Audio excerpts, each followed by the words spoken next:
सो ये वाली जो गैसेस हैं, CO कार्बन मोनो, ठीक हो गया। अच्छा, ये गैसेस जितनी यहां पे बढ़ती जाएंगी, सूरज से आने वाली जितनी रेडिएशंस हैं, 50% यहां पे या तो रिफ्लेक्ट बैक हो जाती हैं या रिफ्रैक्ट होती रहती हैं इधर उधर, और 50% नीचे आती हैं। 50% जब आके अर्थ को वार्म अप करती है, अर्थ वापस इनको खारिज करती है। जब खारिज करती है तो उनकी वेवलेंथ पहले के निस्बत बड़ी होती है, इजीली पेनिट्रेट नहीं कर पाती। और इधर आके अगर आप ये गैसेस यहां पे मौजूद है तो ये इसको एब्जॉर्ब करके खुद हीटअप होती हैं, ये गैसेस गर्म हो जाती हैं। जब ये गैसेस वार्म अप होती, आते हुए गर्म इसलिए नहीं होती कि ये यहां पे रुकती नहीं है, या रिफ्लेक्ट हो जाती है, रिफ्रैक्ट हो जाती है, या पास कर जाती, ये एब्जॉर्ब नहीं होती। So maximum absorption through insolation, यानी amount of heat radiations coming from sun is called insolation. So आप ये नहीं कह सकते कि आपका एटमॉस्फेयर सूरज की रोशनी की वजह से गर्म हो रहा है, वो उसमें से पास कर जाती है, रिफ्लेक्ट कर जाती है, रिफ्रैक्ट कर जाती है, ठीक है। एब्जॉर्ब कौन सी होती, जब वो वापस रीरेडिएट करके ऊपर जा रही होती। अब जब ये गर्म होंगी गैसेस तो इसमें फिर ये खुद रीरेडिएट करेंगे, कुछ ऊपर खारिज कर देंगी, कुछ फिर नीचे भेज देंगे। कहने का मकसद ये है कि ये रेडिएशंस जो है ऊपर भी निकलेंगी और वापस भी आएंगी, और इसी ग्लोब के अंदर ये घूमती फिरती रहेंगी। तो एक नेट बैलेंस जो है आपका, हीट बैलेंस हम उसको बोलते हैं, amount of radiations coming from sun should be equal to amount of radiations going from earth, equal होना चाहिए। वो बैलेंस नहीं रहता, यहां पे ट्रैप होती हैं। फिर आपके एटमॉस्फेयर का temperature slowly slowly slowly increase करना शुरू करता है। पिछले 100 साल के अंदर 1 डिग्री सेंटीग्रेड राइज आया है। इस वक्त एवरेज टेम्परेचर 15 डिग्री सेंटीग्रेड है। एटमॉस्फेयर के आपके जो अर्थ के करीब आपका जो एवरेज टेम्परेचर है वो 15 डिग्री सेंटीग्रेड एवरेज। ये पहले 14 था, अब 15 है। हर आने वाला साल पिछले साल की निस्बत ज्यादा गर्म हो रहा है। ये सारी गैसेस आप ज्यादा प्रोड्यूस कर रहे हैं। ये सारी गैसेस जरूरी नहीं कि आप इंसान ही प्रोड्यूस कर रहे हो, ये गैसेस नेचुरली भी इनके इमिशंस हैं। मसलन मीथेन वोल्केनिज्म से निकलती है, कार्बन डाइऑक्साइड वोल्केनिज्म से निकलती है, वाइल्ड फायर की वजह से वो ये सारी गैसेस आती हैं, CO2 खास तौर पर CO।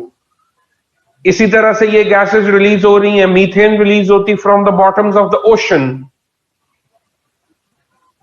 मीथेन रिलीज जो है वो पैडी राइस या जहां पे आप चावल की फसल और पानी खड़ा करते हैं वहां से मीथेन रिलीज होती है। आपका जो मार्शी लैंड है, मार्शेस हैं जितनी भी अमेज़न वगैरह, वहां से मीथेन रिलीज होती है। H2O वाटर वेपर्स आपके ओशन फ्लोर से आते हैं, ट्रांसपिरेशन से आते हैं, यानी कि पत्ते जो हैं दरख्तों के वहां से ट्रांसपिरेशन। आप इन चीजों को रोक नहीं सकते, ये नेचुरल कॉजेज हैं ग्रीन हाउस गैसेस के जो हीट को ट्रैप करती हैं। आपके कॉजेज कौन से हैं? फॉसिल फ्यूल बर्निंग है। ये पहले नॉर्मल मेथड से ग्लोब कई दफा गर्म हो चुका, कई दफा ठंडा हो चुका है। इसका एक नेचुरल साइकिल है। ये उस नेचुरल साइकिल में अब इस वक्त वार्म होने के फेज में जा रहा है, वार्म हो रहा है। अच्छा, उस प्रोसेस को आपने फास्ट कर दिया। बहुत सारे लोग हैं, कीप इन माइंड, जो ग्लोबल वार्मिंग के कॉन्सेप्ट के एंटी हैं। वो कहते हैं कि ऐसा कुछ नहीं है, ये डेवलप्ड वर्ल्ड का एक ड्रामा है। डेवलप्ड वर्ल्ड चंद साइंटिस्टों की जेब गर्म करती है और उनको कहती है कि coal burning, oil burning, gas burning के ऊपर पूरी दुनिया में वावेला करो ताकि लोग डेवलप ना हो, ज्यादा इंडस्ट्रियलाइज ना हो। उनके ऊपर फुटप्रिंट्स की सूरत में, कार्बन फुटप्रिंट्स की सूरत में उनके ऊपर पाबंदियां लगाओ, उनको स्नब करो। डेवलप्ड कंट्रीज अपने कार्बन इमिशंस रिड्यूस नहीं कर रहे। अमेरिका और चाइना की मिसाल आपके सामने है। अच्छा, तो लोग ये कहते हैं कि ये डेवलप्ड का ड्रामा है और इस वजह से ये बेसिकली सारी इकोनॉमिक गेम है। कोई भी ग्लोबल वार्मिंग नहीं है, ये एक नेचुरल प्रोसेस और ये चलता रहेगा। ग्लोब इससे पहले कई दफा ठंडा हो चुका, कई दफा गर्म हो चुका है, बात दुरुस्त है। मैंने आपको जियोलॉजिकल टाइम स्केल सुनाया था। उस जियोलॉजिकल टाइम स्केल को अगर आप गौर से देखें तो रिसेंट इरा में इंसान है, इससे पिछला इरा प्लाइस्टोसीन इरा है, आइस एज कहते हैं उसको। यानी उसके अंदर तमाम ओशंस और सारे का सारा ये अर्थ जो थी ये फ्रीज हुई थी। फिर उसके बाद ये वार्म अप हुआ है, ग्लोबल वार्मिंग हुई है, और उसके बाद ये मेल्ट होके अभी जो पोजीशन आपके सामने है। What do we call the radiation coming from? Insolation जी। Like Trump doesn't believe in, जी मैं बिल्कुल दुरुस्त बात है। अच्छा, अब साइंटिस्ट ये कहते हैं कि मान लिया कि ये एक नेचुरल प्रोसेस है, बट द क्वेश्चन इज कि क्या इंसानों ने इसको फास्ट नहीं किया? क्या हमने कैटलिस्ट के तौर पे काम नहीं किया? वही तब्दीलियां जो 600 साल में आनी थी 100 साल में आ गई हैं। आज तो मैं एंकर ही लग रहा हूं वैसे आपको ये टॉपिक पढ़ाते। वापस आए, इतने सीरियस मुंह बना लिए हैं आप लोगों ने। कहने का मकसद ये है कि इंसानों ने ये चीजें प्रोड्यूस करके, नासिर मदनी यार कमाल है वाकई, मुझे भी वही लग रहा है। अच्छा, मुबशर लुकमान तो हर चौथे लेक्चर में ये स्यापा सुनने को मिलता है कि आप मुबशर लुकमान, बस क्या करूं, छोड़ दे, तारीफें ना ज्यादा किया करें, वैसे मुझे बिल्कुल भी पसंद नहीं। वापस आए। अच्छा जी, सिचुएशन ये है कि इंसानों ने कोयला बर्न करके या ये सारी चीजें बर्न करके ये तब्दीली, इसको कैटलिस्ट के तौर पे काम किया, बजाय इसके कि हम ये सोचते कि हमने ग्लोब को वार्म होने से रोकना है, ठीक है जी, और इसके टेम्परेचर को वापस लेके आना है। तो उस सूरत में हमने क्या करना था? हमने कई काम करने थे, एफॉरेस्टेशन करनी थी, ठीक है, वो मैं बताता हूं आपको सारी बातें। हमने वो इकदाम नहीं किए और हम उल्टा ये कह रहे हैं कि कोई फर्क नहीं पड़ता, जलाओ जो जला सकते हो। ये गलत अप्रोच है। अगर इस तरह करेंगे तो हम बहुत जल्दी नापैद हो जाएंगे। स्टीफन हॉकिंग ये कह के गया है कि अगले 50 साल के बाद ये जो अर्थ है अनइनहेबिटेबल हो जाएगी, इसके ऊपर रहना मुश्किल हो जाएगा। इतनी एंट्रोपी क्रिएट कर रहे हैं आप, इतना एनवायरमेंट को डैमेज कर रहे हैं आप। ये तब्दीली 1 डिग्री सेंटीग्रेड का जो राइज है ये 100 साल में आया है। अगली सदी के अंदर जो पॉपुलेशन ग्रोथ है या जिस रेट से आप इस वक्त फॉसिल फ्यूल कंज्यूम कर रहे हैं, जो एक्सपेक्टेड राइज है वो 2 से 8 डिग्री सेंटीग्रेड है 1 सदी में। यानी इस सदी के अंदर 2 तो मिनिमम होगा अगर इसी रेट से आप फॉसिल फ्यूल बर्निंग करते रहते हैं, इसी रेट से डिफॉरेस्टेशन करते रहते हैं, इसी रेट से अगर नेचुरल सोर्सेज भी अपना काम प्ले करते रहते हैं, तो 8 डिग्री सेंटीग्रेड मैक्सिमम और कम से कम 2 ये एक्सपेक्टेड है। और 1 डिग्री सेंटीग्रेड की वजह से चीखें निकल रही हैं, तो 2 या 8 तक बात खत्म हो जाएगी। मसलन 1 डिग्री सेंटीग्रेड राइज की वजह से इफेक्ट्स इस वक्त क्या हैं? ठीक है जी, इफेक्ट्स क्या हैं? पोल्स जो है आपके मेल्ट हो रहे हैं, जो परमा फ्रॉस्ट रीजन्स थे, जो परमानेंटली फ्रोजन एरियाज थे, वो गर्म हो रहे हैं। पोलर कैप्स जो है वो मेल्ट हो रही हैं। फास्टेस्ट रेट पे इस वक्त एंटार्क्टिका और आर्कटिक जोन जो है वो मेल्ट हो रहा है। सी लेवल राइज कर रहा है क्योंकि मेल्टिंग हो रही है, मेल्टिंग की वजह पानी सारा समुद्रों में जा रहा है, लेवल ऊपर आ रहा है। कोस्टल इन्वेजन हो रही है, पूरी दुनिया में समुद्र का पानी लैंडवर्ड मूव कर रहा है। अच्छा जी, उसके बाद मालदीव डूब रहा है आपके सामने है। इसके अलावा सीजन और जो वेदर है उसके अंदर एब्रप्ट चेंजेस आ रही हैं। आपकी सीजनल शिफ्ट एब्रप्ट हो चुकी है, मिडिल सीजन खत्म होते जा रहे हैं, स्प्रिंग और ऑटम का सीजन ना होने के बराबर है, तकरीबन रिड्यूस हो चुके हुए हैं। इसी तरह से आगे मूव कीजिए, वेदर एक्सट्रीम्स इस लेवल पे हैं कि हर आने वाला साल पिछले साल से गर्म है। 58 डिग्री सेंटीग्रेड तक टेम्परेचर इस वक्त कैलिफोर्निया डेथ वैली के अंदर हाईएस्ट पीक जो है वो टच कर चुका, 58 डिग्री सेंटीग्रेड। अल अजीजिया 56 डिग्री सेंटीग्रेड लीबिया के अंदर, पाकिस्तान 54 डिग्री सेंटीग्रेड। हर आने वाला साल गर्म है, तो आगे क्या बनेगा? इतने अगर 60-70 पे टेम्परेचर जाता है तो क्या सिचुएशन होगी? सोचें जरा। वेजिटेशन बचेगी? पानी किस रेट से इवेपोरेट करना शुरू करेगा? यूं उड़ेगी हर चीज। इसी तरह आप कंक्रीट के शहर बनाई जा रहे हैं, पॉपुलेशन पे आपका कंट्रोल कोई नहीं है। कराची में दरख्त कम है, ईंटें ज्यादा हैं, सारे का सारा शहर जो है वो कंक्रीट है। हीट वेव नहीं नजर आ रही आपको? कराची में जो जनरेट हो रही है। जब ग्लोबल वार्मिंग बढ़ेगी तो उससे कई ऐसी डिजीजेस नई जनरेट होंगी जो पहले जिनके लिए फेवरेबल एनवायरनमेंट नहीं था माइक्रो ऑर्गेनिजम्स के लिए, वो ग्रो करना शुरू करेंगे। कई स्पीशीज हैं जो डिप्लीट हो जाएंगी। पेंगुइन्स, पोलर बियर खतरे में है। आपके तमाम पोलर रीजन्स के अंदर मौजूद जितनी लाइफ है खत्म हो जाएगी। वार्म और कोल्ड रीजन्स की जो फिश है एट स्टेक है। जी जी, पैंडेमिक्स आएंगी। और सुनिए, आपका इक्वेटर ठंडा हो जाएगा, पोल्स गर्म हो जाएंगे, आपके विंड पैटर्न्स चेंज हो जाएंगे। और सुनिए, जब इनिशियली सिचुएशन पोल और इक्वेटर का सुन लीजिए, ये इक्वेटर है। पोलर कैप्स जब मेल्ट होंगी तो जो ओशियानिक करंट्स हैं उनके साथ आइसबर्ग्स आएंगे नीचे ज्यादा। कोल्ड करंट्स के अंदर पानी या बर्फ के टुकड़े ज्यादा नीचे आएंगे और आपका जो इक्वेटोरियल रीजन है वो ठंडा होना शुरू हो जाएगा। सिमिलरली इधर से ये प्रोसेस स्टार्ट हो जाएगा। कहने का मकसद क्या है? कहने का मकसद ये है कि आपका equatorial region warm, polar regions और इक्वेटोरियल रीजन ठंडा, पोलर रीजन्स वार्म होना शुरू हो जाएंगे। विंड पैटर्न चेंज हो जाएंगे।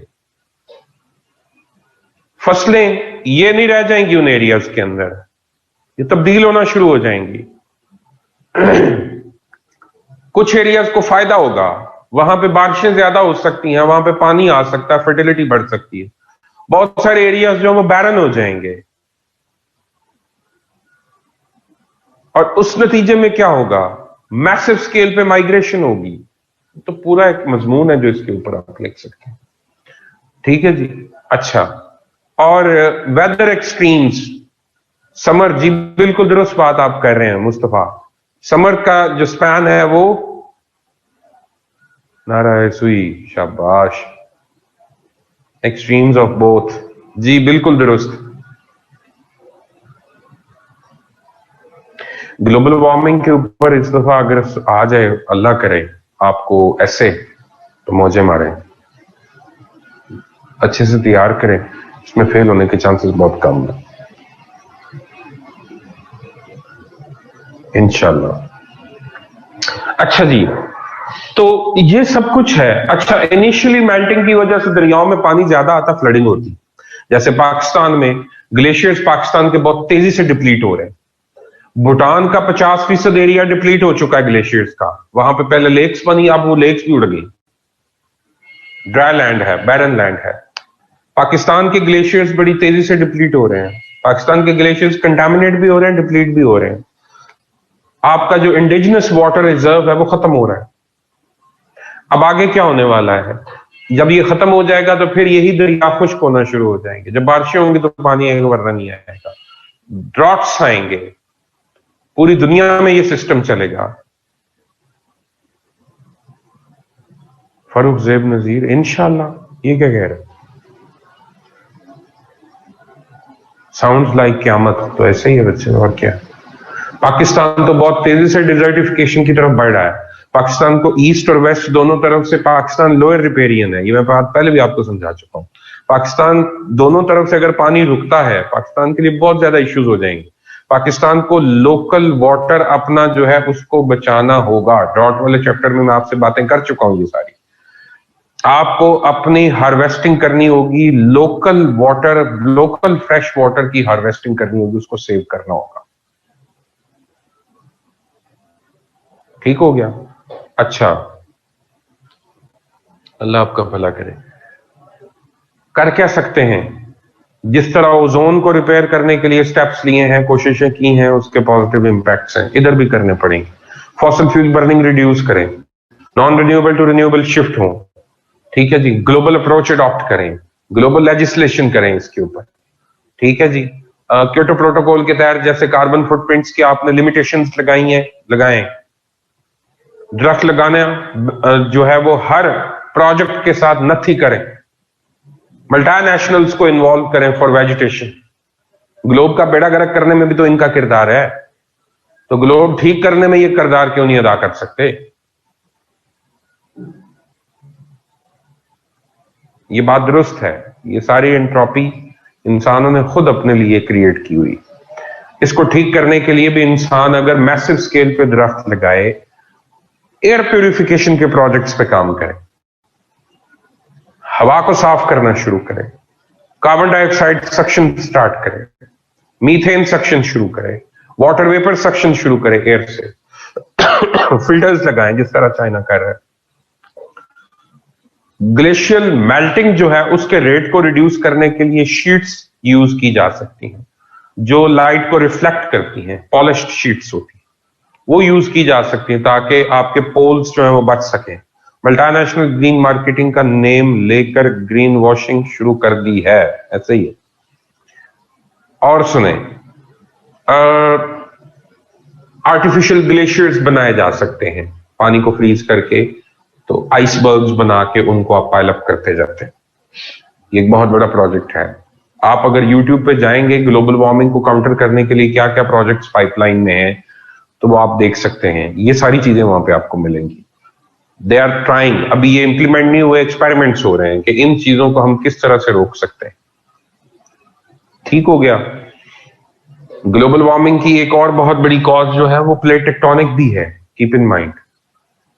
ये सिर्फ गैसेज नहीं है, प्लेट टेक्टोनिक भी है। आपका लैंड मासेस जो है वो मूव करके ऐसे एरियाज में, ऐसे रीजन्स में जाते हैं जहां सन रेज स्ट्रेट होती हैं, तो वो बहुत ज्यादा टेम्परेचर गेन करते हैं, उससे हीट ज्यादा खारिज होती है, रीरेडिएट होती है।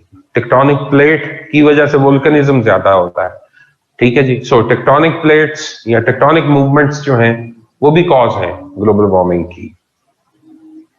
नेचुरल फिनोमिना, जो आपके एंथ्रोपोजेनिक फिनोमिना हैं जिनकी वजह से ग्लोब गर्म हो, वो बंद करें और नेचुरल फिनोमिना को काउंटर करना शुरू करें।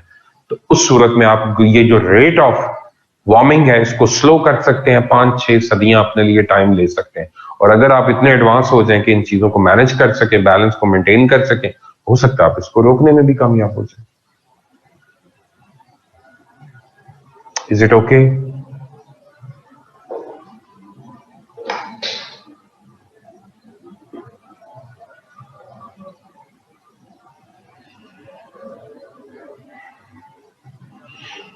ऐसे ही है। ब्रेक कितनी चाहिए?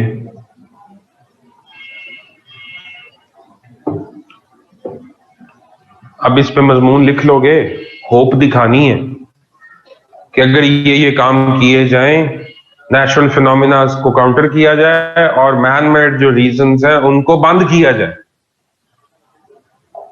उस सूरत में हम ये कर सकते हैं। पहले खूब डराना है और फिर खूब हिम्मत देनी, ऐसे पास हो जाएगा। अल्लाह अल्लाह खैर। सब नान चने ब्रेक, ओके ठीक है। दाल चावल ब्रेक, अल्लाह हाफिज।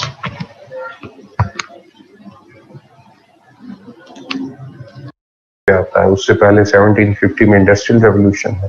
इंसानों की जरूरत, लेबर की जरूरत, ये सारी चीजें जब बढ़ती हैं तो इंसानों का इंपोर्ट, यानी कि इंसानों को माइग्रेशन, मुख्तलिफ इलाकों से लाना, फूड देना ताकि वो काम ज्यादा कर सके, बीमारियों पे काबू पाने के लिए वैक्सीनेशन जब आती है तो फिर ये सारा काम जो है ये मैंने होल्ड होता। इसी दौरान जब पॉपुलेशन इतनी बढ़ रही थी तो मुख्तलिफ लिटरेचर आया।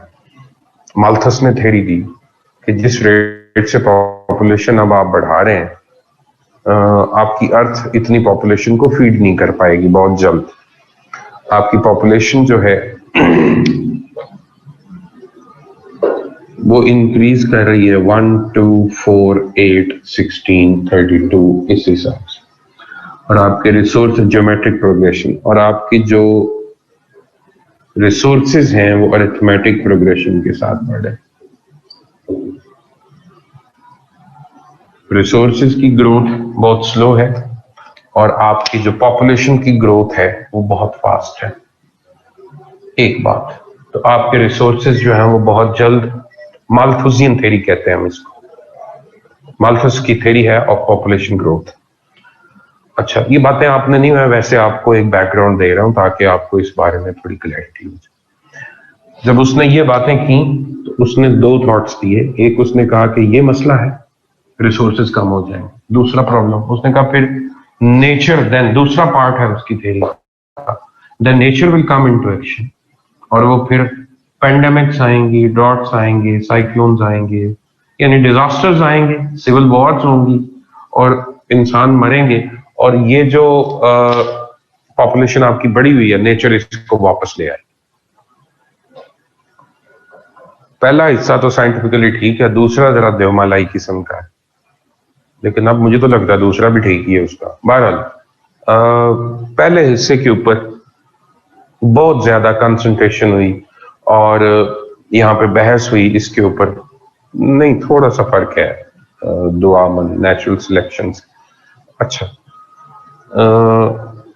पहले हिस्से को डेवलप्ड वर्ल्ड ने अडॉप्ट किया, इसके अगेंस्ट भी बहुत कुछ लिखा गया, लेकिन पहले हिस्से को डेवलप्ड वर्ल्ड ने अडॉप्ट किया और उन्होंने क्या किया, उन्होंने जो रेट्स होते हैं पॉपुलेशन के अंदर, उन्होंने अपना जो फर्टिलिटी रेट है उसको रिड्यूस किया, बच्चों की शरह पैदाइश जो है उसको वो नीचे लेके आए। क्यों? अच्छी मेडिसिन की वजह से जो लाइफ एक्सपेक्टेंसी है वो बढ़ चुकी है, ठीक है, इसलिए जो लोग पहले 60 पे जाके फारग होते 80-90 तक जा रहे हैं।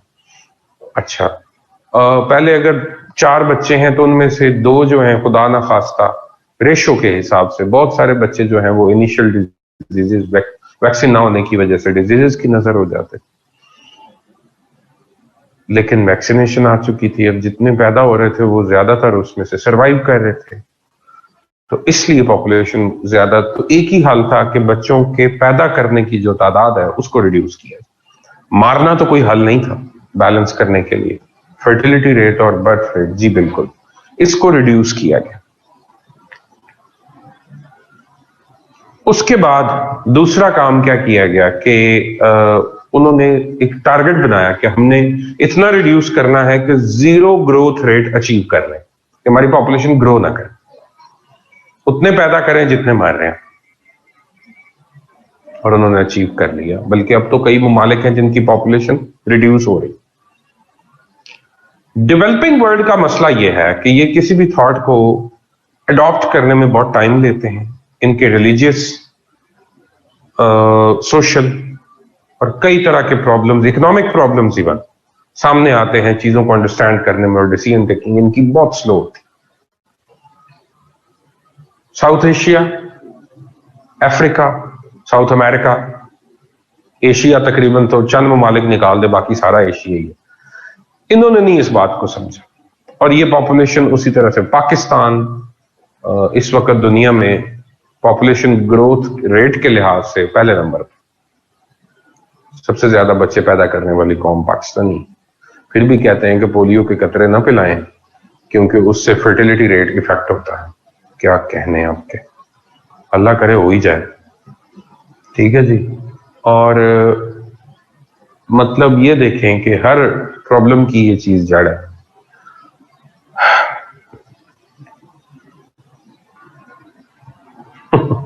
अच्छा, वो हसान बात अभी करते हैं। पॉपुलेशन ग्रोथ, इन लोगों ने 0 ग्रोथ रेट अचीव नहीं किया और इनकी पॉपुलेशन बढ़ती जा रही है और इनके मसाइल भी बढ़ते जा रहे।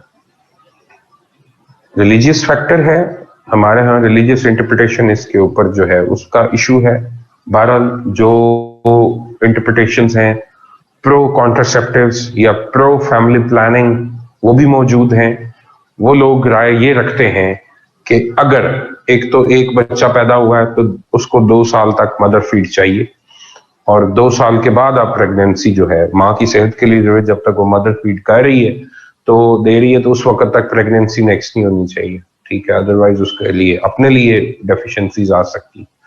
सो उम्मत मुहम्मदी बढ़ा रहे हैं हमारी अवाम जी बच्चे। बस मैं इस पे बात करते हुए जरा संभल के बात करता हूँ, पता नहीं हमारी इंटरप्रिटेशन ही गलत ना हो, लेकिन जो लोग आप लिखेंगे या जो चीजें आप लोगों ने एक्सप्लेन करनी या जो आपकी अच्छी समझी जाएंगी वो मैं आपको बता। बाकी रिलीजन में तो बहुत सारी ऐसी चीजें हैं जो आपके नॉर्मल थिंकिंग से कॉन्ट्रडिक्ट भी करती हैं, और रिलीजन का नजरिया उससे मुख्तलिफ है, ठीक है जी। वो मीठा मीठा कर लेते हैं हम, लेकिन एक्चुअली रिलीजन इस तरह से नहीं चल रहा होता। अच्छा, टोटल एक डिफरेंट पैरामीटर्स होते हैं। बहरहाल जामिअतुल अज़हर का फतवा ये लोग दिखाते हैं जिसके अंदर मौजूद है कि माँ की सेहत को अगर खदशा हो तो आप फैमिली प्लानिंग कर सकते हैं। 2 बच्चों में कम से कम 3 साल का वक्फा होना चाहिए।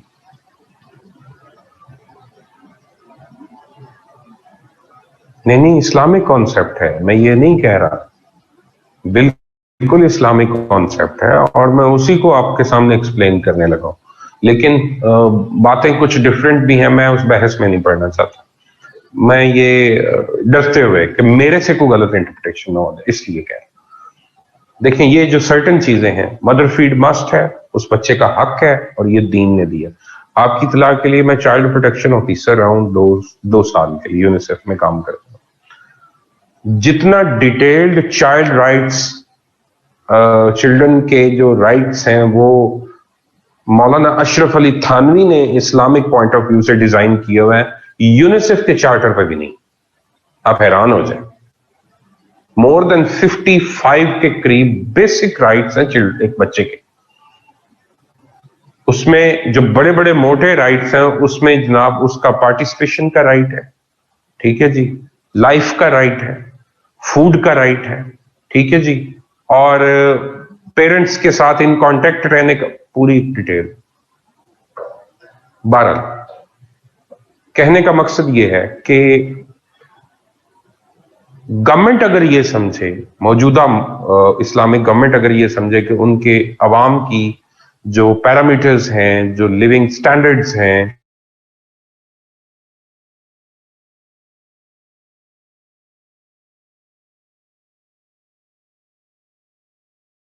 फैमिली प्लानिंग पे आप जा सकते हैं।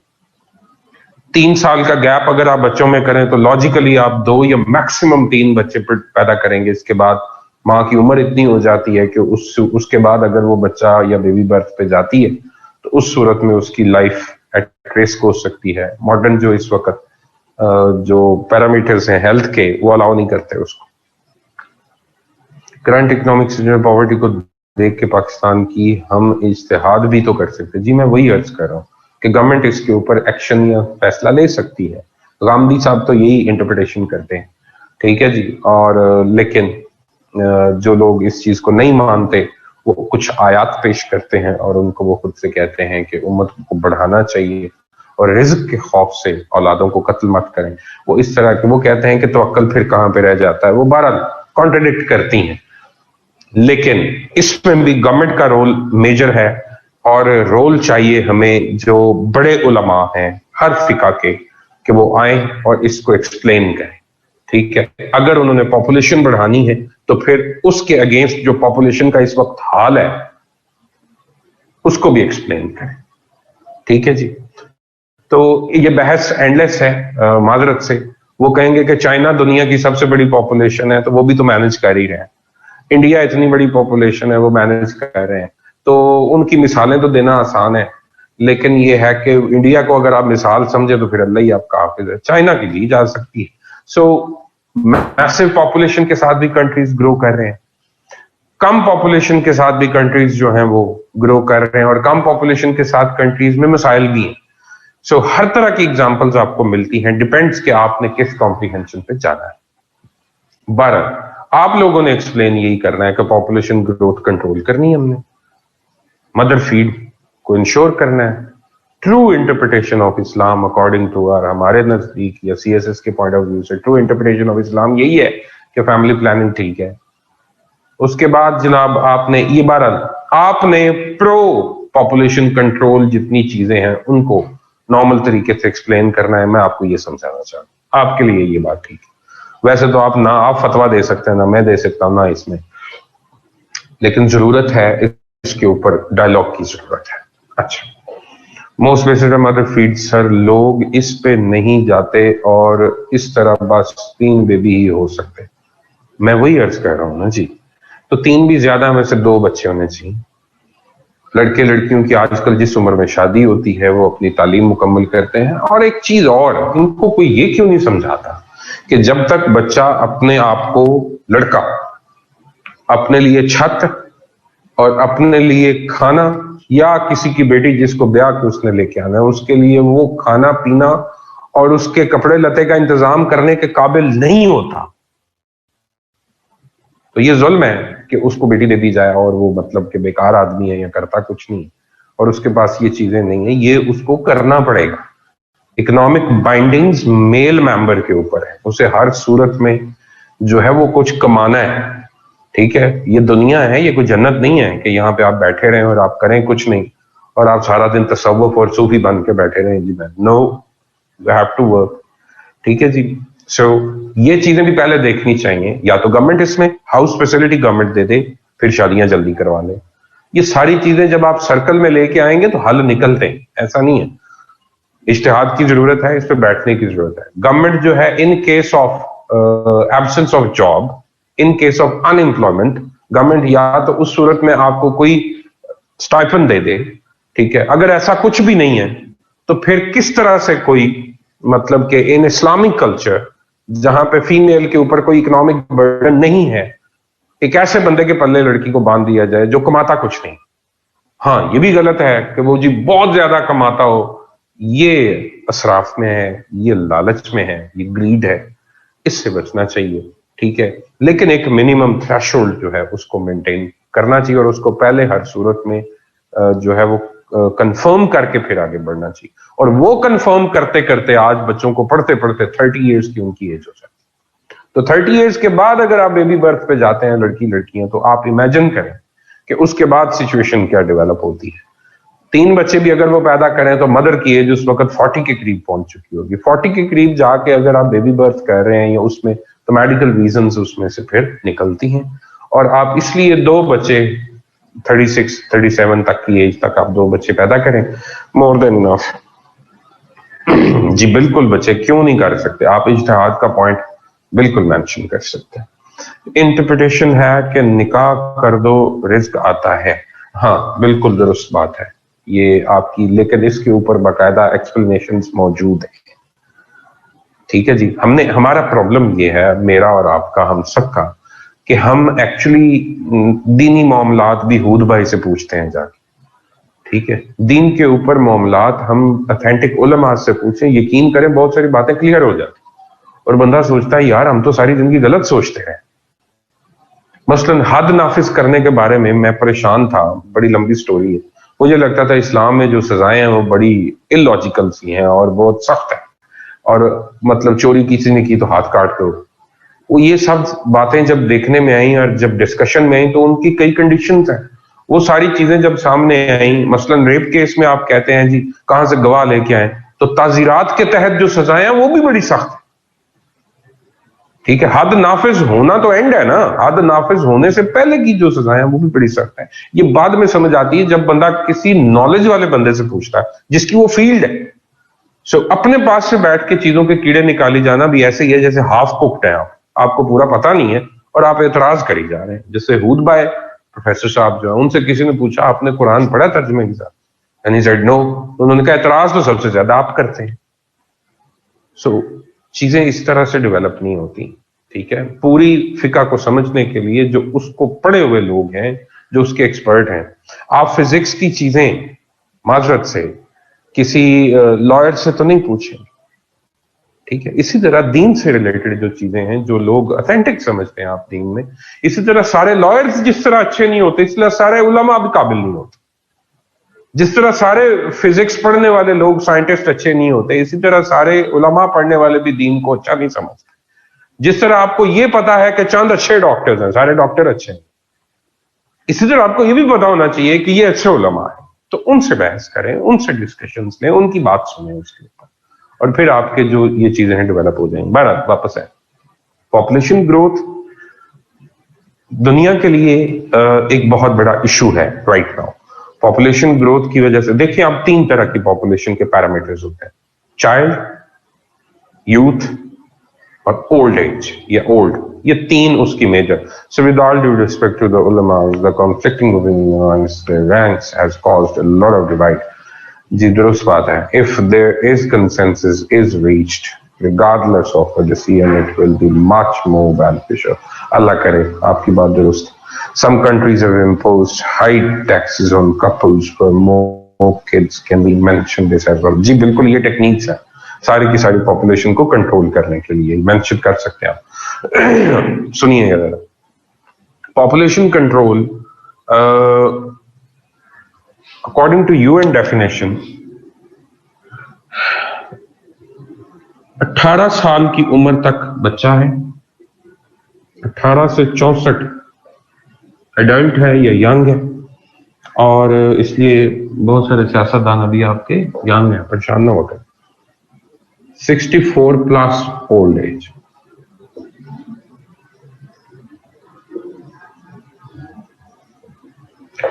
ये दो डिपेंडेंट पॉपुलेशन में आते हैं और ये यूथ जो है इंडिपेंडेंट में आते हैं। डिपेंडेंट पॉपुलेशन से मुराद है जो कमाते कुछ नहीं है, जो इन पे डिपेंड करते हैं। इंडिपेंडेंट से मुराद है जो अर्निंग हैंड्स हैं, जो कमाते हैं। अच्छा, ये दो सेक्शन तो ऑलरेडी डिपेंडेंट हो गए। पाकिस्तान का मसला या मुस्लिम उम्मा का मसला पता क्या है? पाकिस्तान दुनिया की सबसे यंग नेशन, पॉपुलेशन जो बहुत ज्यादा पैदा करता है, youngest nation of the world Pakistani, और wealthiest nation of the world Pakistani. वेले भी यही सबसे ज्यादा है। अच्छा सुने जरा, अब ये जो आपका पोर्शन है, इस पोर्शन के अंदर प्रॉब्लम क्या है? 50/50 हो चुकी हुई है परसेंटेज इस वक्त। 50% फीमेल्स है, 50% मेल है। आपका जो 50% इसका पोर्शन है फीमेल का, उसमें से 4 से 5% एक्टिव है, 45% भी डिपेंडेंट।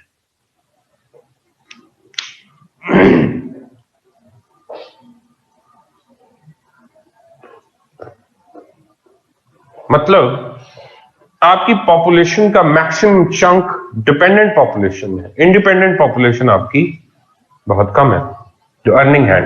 अब उनकी तादाद ज्यादा है और आपके रिसोर्सेज कम है, उनमें से भी मेजॉरिटी जॉबलेस है। और एक मुसीबत और है, आपके यहां जॉब से मुराद सिर्फ गवर्नमेंट या प्राइवेट फैक्ट्रीज या इदारों के अंदर ही नौकरी है। हालांकि 70 to 80% आपका मुल्क एग्रीकल्चर से लिंक्ड है। एग्रीकल्चर से लिंक्ड बंदे को तो आप ऐसे ही बेवकूफ समझते हैं ना, उसका कोई सोशल स्टेटस आप समझते हैं? जाहिल, पेंडू, आपने नाम ही बड़े जबरदस्त रखे हैं बंदे के लिए।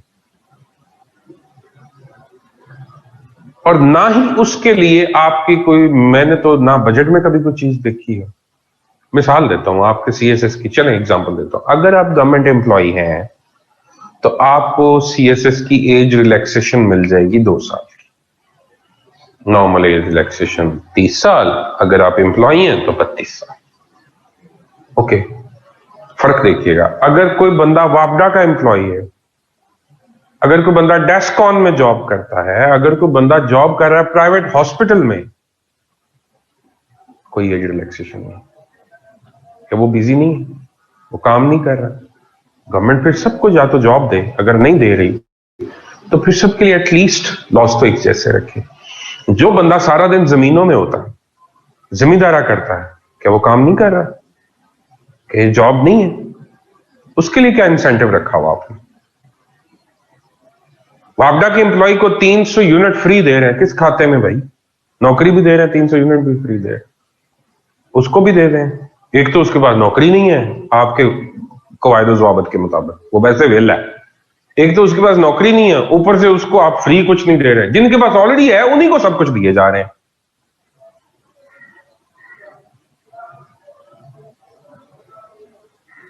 यूरोप अर्बनाइजेशन से तंग पड़ के वापस रूरल एरियाज की तरफ शिफ्ट हो, वो जहां रहते हैं वहीं पे अर्निंग सोर्स डेवलप करते हैं और लाइफ एंजॉय करके दुनिया से चले जाते हैं।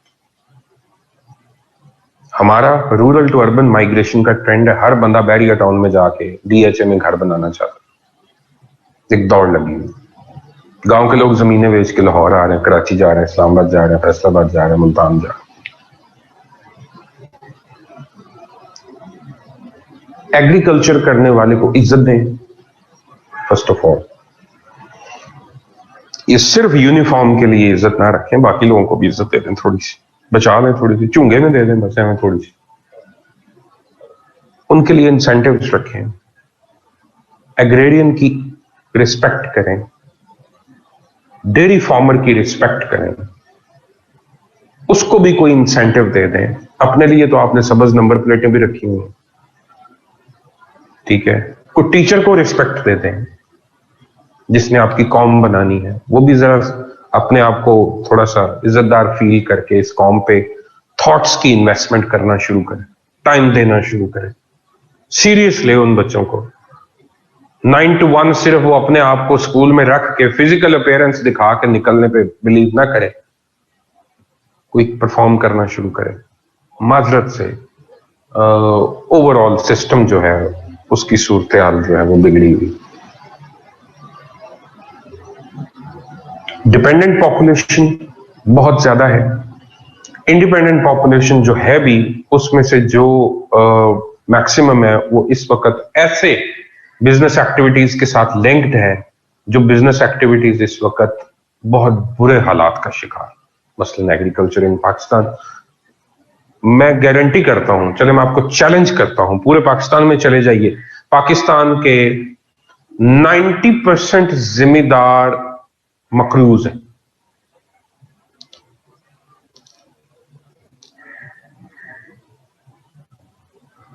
उनकी जमीनें बैंक प्लाजा और वो परेशान है कि कर्जा वापस होना नहीं, अब कोई 1-2 एकड़ बेच के तो जान छुड़वानी पड़ेगी। उनका बिजनेस इतनी वर्थ नहीं रखता कि वो जो कर्जा उन्होंने लिया उसको वापस कर सके, और उन्हीं की प्रोड्यूस के ऊपर तमाम बंदे जो मिडिल मैन है, आपका आड़ती कह लें, मिल ऑनर कह लें, जो भी है, वो अरबपति।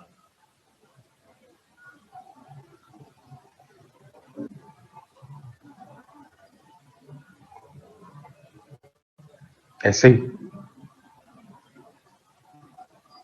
वो हर साल फसल उगाते हैं नुकसान उठाने के लिए, आपको पता है इस बात का। चले हटके अपार्ट फ्रॉम सीएसएस और जो भी आपने इस पे सोचें, ये आपके मुल्क का मसला है, एग्रीकल्चर से लिंक्ड, आपका फ्यूचर एग्रीकल्चर से जुड़ा हो, आपकी तमाम इंडस्ट्री एग्री इंडस्ट्री, आपका रॉ मटेरियल वहां से आता है।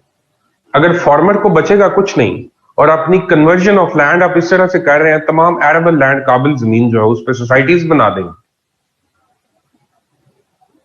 और अपर एरियाज में सोसाइटीज का ट्रेंड बढ़ चुका हुआ, जहां वाटर के क्राइसिस अभी नहीं है, वहां पे काबिल जमीन बचाने की बजाय आप उस पर सोसाइटीज बनाई जा रहे हैं। चलो ये तो एक साइड पे रह गया। आड़ती से कर्जा लेता है जो जमींदार 40% सूद देता है एक साल के अंदर उसके ऊपर, 20% नहीं, 40%, 1 लाख के पीछे 40,000 रुपए।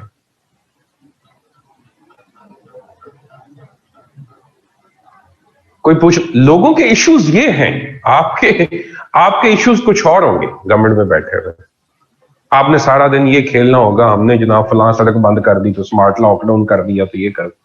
लोगों के घरों में जाकर उनसे पूछें भाईजान आपका मसला क्या, वो बताएंगे यार मेरा मसला ये है कि मैं फसल उगाता हूं और उसमें से मुझे बचता कुछ नहीं, और हर साल मैं 2-3 लाख रुपए के नीचे दब जाता हूं, मेरे ऊपर कर्जा चढ़ जाता, और करते करते करते मेरे ऊपर 50 लाख का कर्जा है, और मैंने अब करना ही है, मैंने 1 या 2 एकड़ जमीन बेचनी है, उसको उतारना, आगे फिर कर्जा उठाना शुरू कर दिया। 5 साल 10 साल निकलेंगे, फिर 2 एकड़ बिक जाएगी। जो लोग बड़े बिजनेसमैन हैं या बड़े फार्मर्स हैं,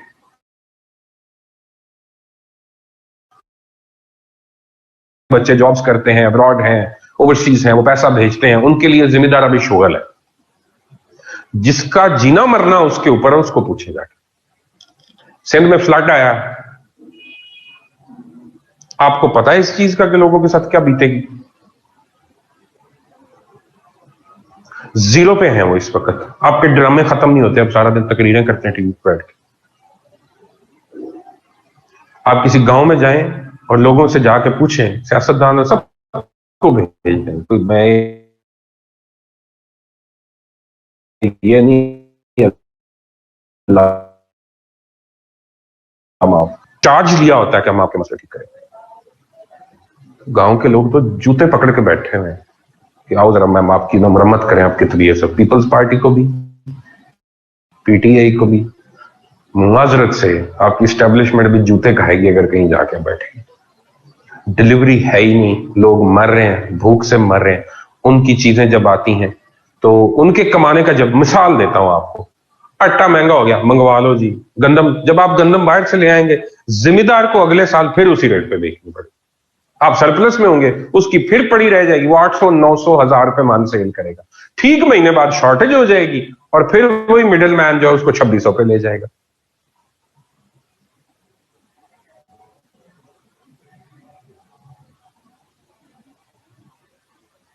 जी बिल्कुल, मैं ये समझता हूं। मोहम्मद अमीर हमजा,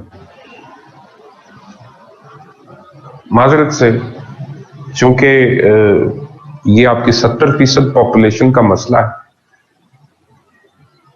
इसलिए इस पे थोड़ा सा खपना जरूरी है। मैं आप लोगों से पूछता हूं, 2 मिनट मुझे दीजिएगा, फायदा उठा लेते हैं, ज्यादा आज काफी पढ़ ली हैं चीजें, इसलिए आपसे घर में अगर कोई जाके पूछे कि आपके पेरेंट्स से पूछे आपके मसले क्या है, अगर वो एग्रेरियन फैमिली से हैं, पहला मसला ये। दूसरे हैं सबके मसाइल, कौन कौन से? बच्चों की एजुकेशन का मसला है, शादियों का मसला है, घर बनाना है, इनसिक्योरिटीज इनसिक्योरिटीज इनसिक्योरिटीज इनसिक्योरिटीज।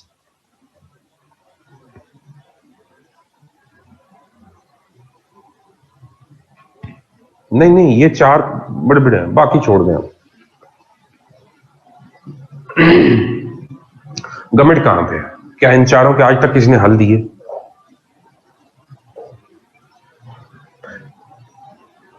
क्या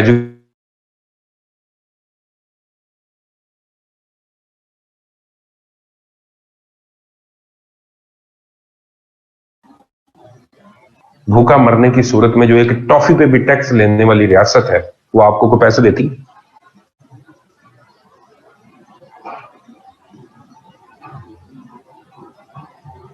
बताते जाए मुझे।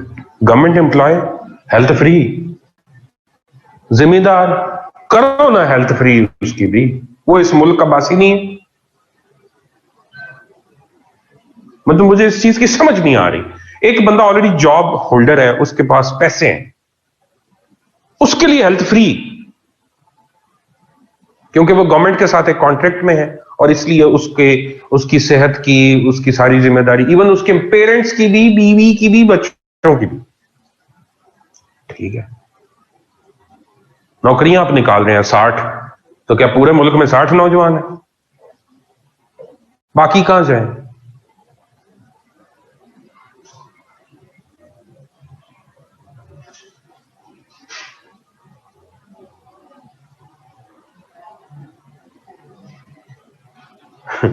Bharat dependent and independent populations जो है, पाकिस्तान को जीरो ग्रोथ रेट अगर अचीव करना है तो पॉपुलेशन कंट्रोल के लिए मेजर्स लेने पड़े। वो बहुत सारे मेजर, कॉन्ट्रासेप्टिव्स का यूज है, लेट मैरिजेस है, कॉन्ट्रासेप्शन आपने पढ़ लेना है, पेपर में दिया, वो मेरे पढ़ाने वाला टॉपिक नहीं। फीमेल कॉन्ट्रासेप्शन, मेल कॉन्ट्रासेप्शन, ठीक है, ये चीजें पढ़नी है, इस पे सवाल आ जाता होता। अच्छा, उसके बाद पॉपुलेशन कंट्रोल की आपने क्या करना है, लेट मैरिजेस, ये टेक्निक्स हैं, ठीक है जी, और legislation, penalties and fines, education, ठीक है जी, और लोगों को अवेयरनेस देना। In village 100 houses 40 houses live at a very very bad situation. बच्चे, उसामा बाबर मैं यहां बैठा बता सकता हूं, आपने परसेंटेज कम बताई।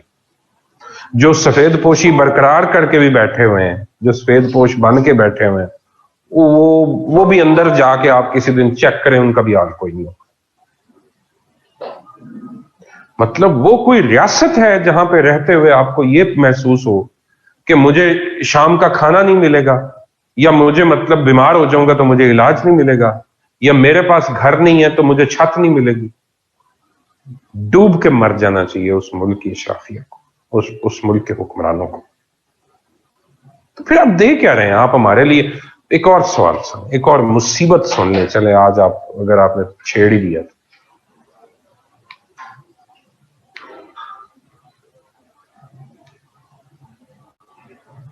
जी बिल्कुल ऐसा ही है, आड़तियों ने मुकमुका किया होता है मिल वालों के साथ।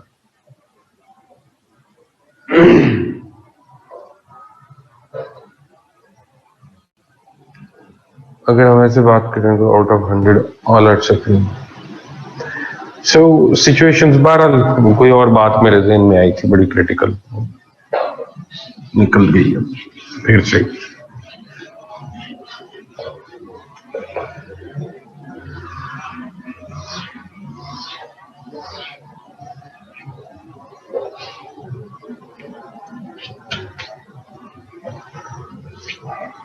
आपको मुझे 2 मिनट की ब्रेक देनी होगी, मुझे एक छोटा सा काम है वो कर लेने दें। 2 मिनट ब्रेक, ठीक है जी? जी बिल्कुल, बुक में दिया हुआ है। 2 मिनट बस नहीं, म्यूट करें बच्चे।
Okay ji.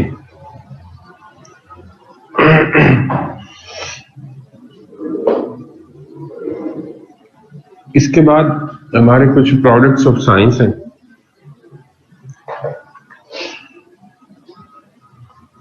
Ceramics, plastics,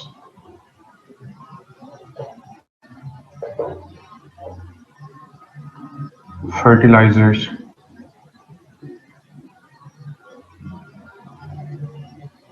and pesticides. सुनते जाइएगा, इन पे नोट आ जाता होता है।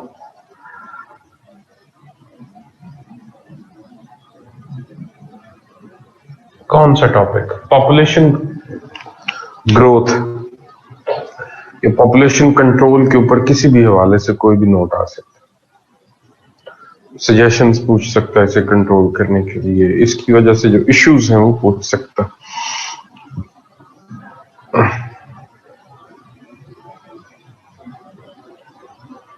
ये प्रोडक्ट्स ऑफ साइंस हैं बच्चे, डिफरेंट।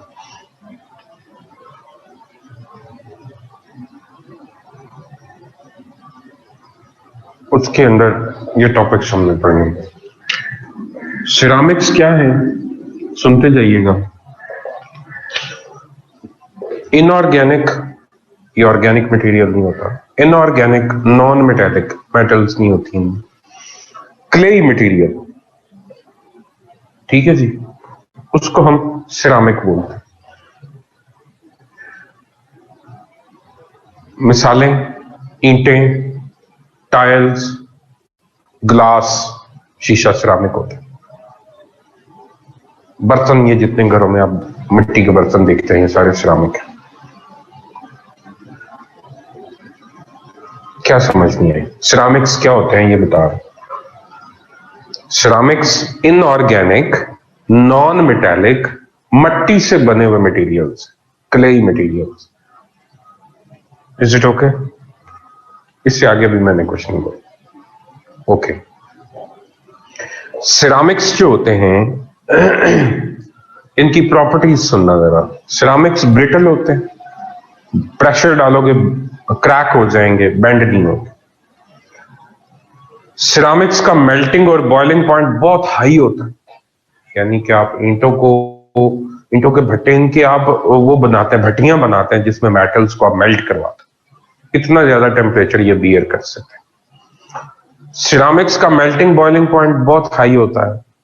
सिरामिक्स ड्यूरेबल होते हैं, बहुत देर तक अपनी सेम पोजीशन बरकरार रख के स्टेबल रह सकते हैं। सिरामिक्स जो होते हैं रिजिड होते हैं, ये जल्दी पानी से, हवा से, केमिकल से खराब नहीं होते।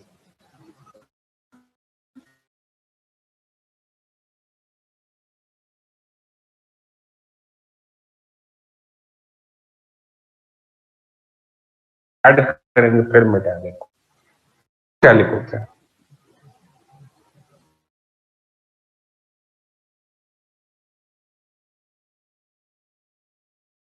At the same time semiconductor भी है, यानी जो पार्शली कंडक्शन देते हैं इलेक्ट्रिसिटी। सिरामिक्स जो हैं वो at the same time conductor भी हैं, अगर आप उनमें मेटल्स ऐड करना शुरू कर दें तो। सिरामिक्स के अंदर अगर कॉपर ऑक्साइड ऐड करें तो ये सुपर कंडक्टिविटी भी देते हैं। कहने का मकसद ये है कि सिरामिक्स चारों प्रॉपर्टीज शो करते हैं: insulator, semiconductor, conductor and super conductor.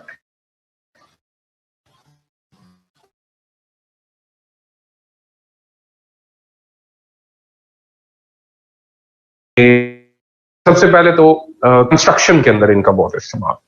Ceramic tiles, ceramic की बनी हुई ब्रिक्स, सिरामिक के बने हुए ग्लास वेयर, जितना भी है मटेरियल सारा शीशे का।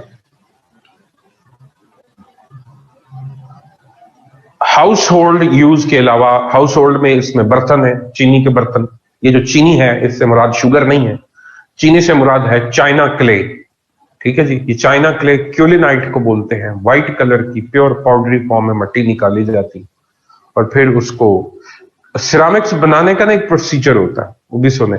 सिरामिक्स को पहले ग्राइंड किया जाता है, बनाने से पहले मटेरियल को ग्राइंड किया, पीसा जाता है, फिर निट किया जाता है, गूंदा जाता है, फिर मोल्ड किया जाता है, किसी सांचे में रख के उसको एक शक्ल दी जाती है, और फिर बेक किया जाता है, फिर बहुत हाई टेम्परेचर के ऊपर उसको हीटअप किया जाता है, और उसके बाद उसको पॉलिश कर लिया जाता है अपनी मर्जी से। बर्तन बनाने का ये सारा काम, इस पर टाइल्स इस तरह बनती है, ये सारा कुछ।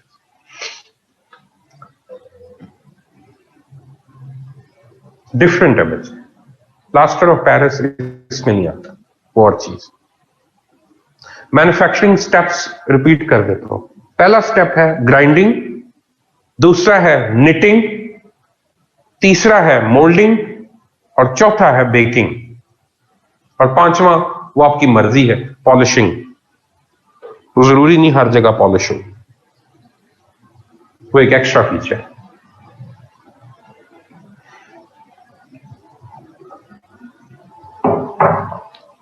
लिख लिया? ओके। अब मैं इनके यूजेस आपसे डिस्कस कर रहा हूं। एक तो यूज है घरों में इंडस्ट्री, अपना मटेरियल के तौर, बिल्डिंग मटेरियल के तौर पर। दूसरा है किचन वेयर्स, सिरामिक के बर्तन, ये चीनी के बर्तन भी मैंने आपको अर्ज किया, ये चाइना क्ले होती है, उससे बनते हैं। चाइना क्ले एक प्रॉपर यानी कि फॉर्म ऑफ क्ले है, कि क्ले की किस्म। अच्छा, उसके बाद फिर इनके इंडस्ट्रियल यूज। सर ये वॉशरूम के आइटम्स, बेसन, कमोड भी सिरामिक्स में? जी जी बिल्कुल, 100%। ये सारा सिरामिक्स। सैनिटरी वेयर, ये जो बातें आप कर रहे हैं, ये सारी इसमें आती है। अच्छा, उसके बाद सिंक्स, कमोड्स, वॉशरूम, बेसन, ये सारा कुछ जो है वो सिरामिक। इसके अलावा सिरामिक्स जो होते हैं ऑटोमोबाइल इंडस्ट्री के अंदर इंजन पार्ट्स बनाने में इस्तेमाल होते हैं। इंजन के वो वाले पार्ट्स जिन्होंने एक्सट्रीम टेम्परेचर बियर करना होता है, इग्निशन से लिंक्ड, वो सिरामिक के बनाए जाते हैं।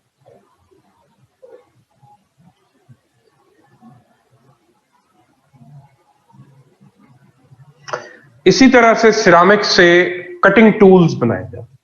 सिरामिक के एब्रेसिव्स यानी रगड़ाई के लिए आइटम्स, वो बनाई जाती है। स्पेस टेक्नोलॉजी के ये जो आपके शटल्स, सैटेलाइट्स वगैरह जाते हैं, उनका इग्निशन वाला portion, chamber, ignition chamber ceramic का बनाया जाता है। सिरामिक्स कैमोफ्लाज करने के लिए, इंपॉर्टेंट इंस्टॉलेशंस को छुपाने के लिए, कोटिंग के लिए इस्तेमाल होता है। ये रेडिएशंस को रिफ्लेक्ट करते हैं, पेनिट्रेट नहीं करते। न्यूक्लियर टेक्नोलॉजी में इनका बहुत इस्तेमाल। ठीक हो गया।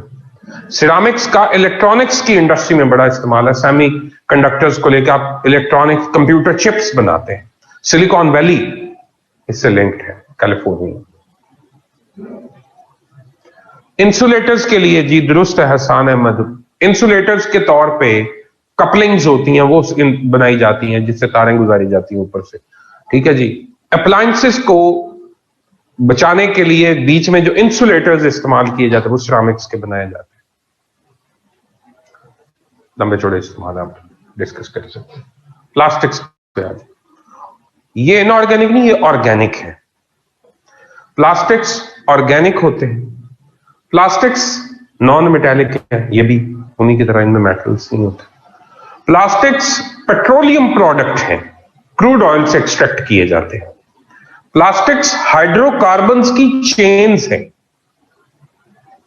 मोनोमर्स मिल के पॉलीमर्स बनाते हैं। पॉलीमराइजेशन एक पूरी फील्ड है इंजीनियरिंग, यानी आप प्लास्टिक्स के डिजाइन और इस पे काम करते हैं और मतलब के हाइड्रोकार्बन से इन चीजों को एक्सट्रैक्ट करते हैं।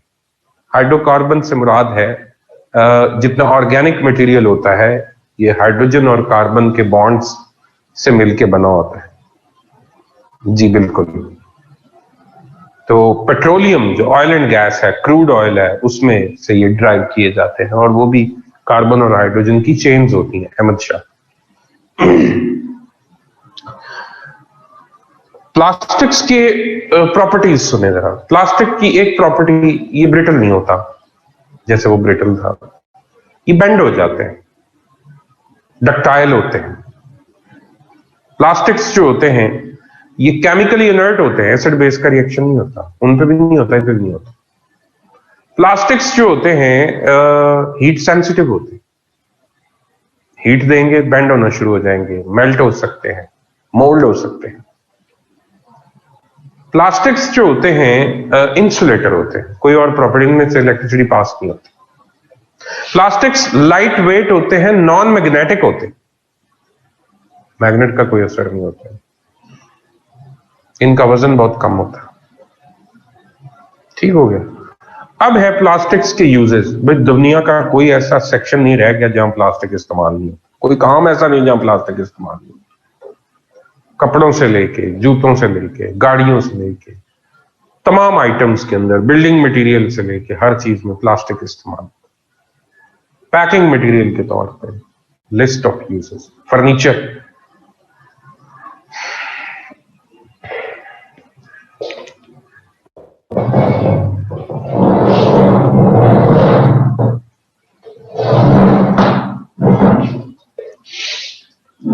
अच्छा जी। फैशन में जी जी, प्लास्टिक्स का इस्तेमाल, फैशन छोड़े, हर तरह की इंडस्ट्री। आगे चले। अब प्लास्टिक पे जब भी सवाल आएगा, इसके मेरिट्स और डीमेरिट्स के ऊपर सवाल। मेरिट क्या है? प्लास्टिक सस्ते होते।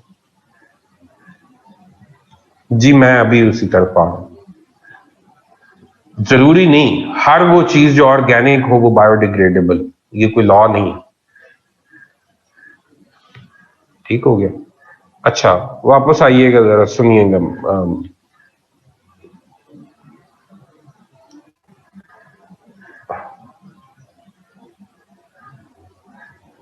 मेरिट्स क्या है? सस्ते होते हैं, लाइट वेट होते हैं, अपनी मर्जी से इनको कोई भी रंग दिया जा सकता है, कोई शेप दी जा सकती है। Difference between organic and inorganic. Organic चीजें वो होती हैं जिनका लिविंग थिंग्स से ओरिजिन होता है बच्चे। इनऑर्गेनिक वो चीजें होती हैं जिनका लिविंग थिंग्स से ओरिजिन नहीं होता। ठीक हो गया। अच्छा, यानी ऑयल जितना है ऑर्गेनिक है, जानवरों के गलने सड़ने से बनता है। ठीक है जी। तो लिविंग थिंग्स, अब इसी तरह से बाकी मेटल्स जो है वो इनऑर्गेनिक में आएंगी, क्ले इनऑर्गेनिक में आएगी। ठीक है। सिरामिक्स इनऑर्गेनिक है, किसने कहा है ऑर्गेनिक? क्या हो गया है?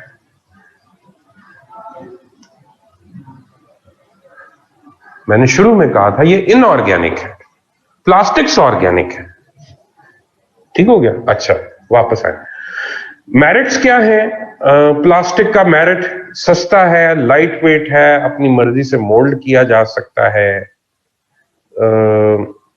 ठीक है जी। बहुत सारी चीजों को इसने रिप्लेस कर दिया हुआ है जो बहुत महंगी थी, मेटल्स को, वुड को। डीमेरिट्स बहुत बड़े हैं, सिवाय सस्ता होने के और कोई बड़ा मेरिट नहीं है इसका। डीमेरिट्स इसके बहुत ज्यादा है। मसलन डीमेरिट पहला, बायोलॉजिकली डिग्रेडेबल नहीं है। जी बिल्कुल।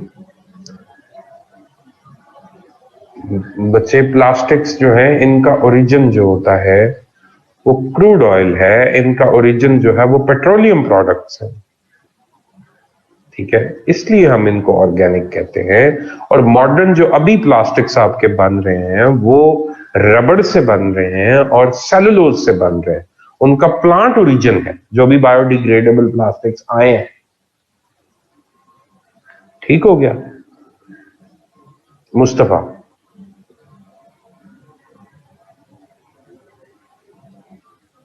ओके। अच्छा जी, सबसे बड़ा मसला बायोडिग्रेडेबल ना होना है। जब ये बायोडिग्रेडेबल नहीं है तो ये प्रॉब्लम्स कॉज करते हैं। मसलन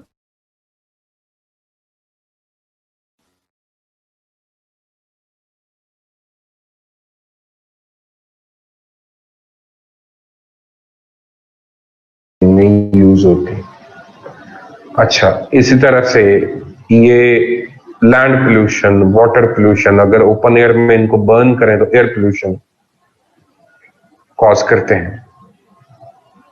प्लास्टिक्स का दूसरा बड़ा नुकसान, यानी एक तो पोल्यूशन की तमाम types, sewerage failure, urban flooding का ये कॉज बनते हैं।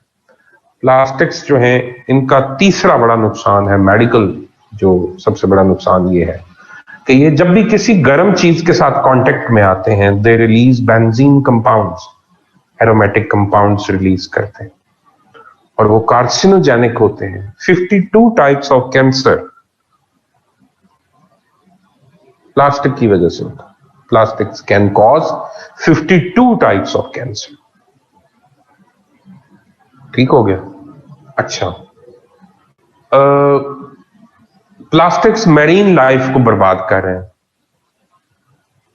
मैरीन कंटामिनेशन की वजह से जो मैरीन आपकी एक्वेटिक लाइफ है वो एट स्टेक है। प्लास्टिक्स को एक बात लगे हाथों सुन लें, आप घर में प्लास्टिक्स इस्तेमाल करते हैं, ओवन में प्लास्टिक की प्लेट लेके सालन ओवन में रख दी, स्टॉप इट, बंद करें ये काम। बच्चों का फीडिंग बॉटल जो होती है, जिसको आप फीडर बोलते हैं, उसमें दूध डाला और उसको गर्म करने के लिए फ्रिज में रख दिया। एरोमेटिक कंपाउंड्स या बेंजीन कंपाउंड्स। अच्छा, अब जब आप इसको ओवन में रखते हैं, या आपने जनाब शॉपर पकड़ा है, पॉलिथीन शॉपर है, और उसमें आपने चाय डलवाई और लेके हॉस्टल चले गए, कॉमन ये फिनोमेना। रोटियां गरम गरम ली हैं, प्लास्टिक के शॉपर में डाली, ले गए। सालन, जी बिल्कुल, प्लास्टिक बैग्स में नान, योगर्ट, सालन। ठंडी चीज की तो खैर है, गर्म चीज आप इसमें नहीं रख सकते। और ठंडी चीज के लिए भी जो प्लास्टिक इस्तेमाल करना, वो भी स्पेसिफिक होता है, वो फूड ग्रेड होना चाहिए। फूड ग्रेड अगर प्लास्टिक है तो। और फूड ग्रेड चेक करने का पाकिस्तान में कोई सिस्टम नहीं। फूड ग्रेड प्लास्टिक्स को चेक करने के लिए कोई लैब नहीं है पाकिस्तान। हमने ये पिछले दिनों एक कंटेनर रोका था, फीडिंग बॉटल्स आई हुई थी, फीडर आए हुए थे बच्चों के चाइना से, तो हमें डाउट था कि ये स्टैंडर्ड के बीमारियां कॉज करें। PCSIR, Punjab university, UET, Karachi university तक, आगा खान यूनिवर्सिटी तक हम अप्रोच कर बैठे थे डिपार्टमेंट की तरफ से, और हमें जवाब ना मिला था, कहीं से भी उसका फूड ग्रेड चेक नहीं। ऐसे ही वो क्लियर होगी, एज इट इज चल रहा। ठीक है जी। पानी की बोतल है, उसको उसके नीचे लिखा होता है, एक ट्रायंगल बनी होती है, उसके अंदर लिखा होता है 1, उसका मतलब होता है for one time use only. ये उसके डिफरेंट, उस कोड के डिफरेंट मीनिंग्स में से एक मतलब।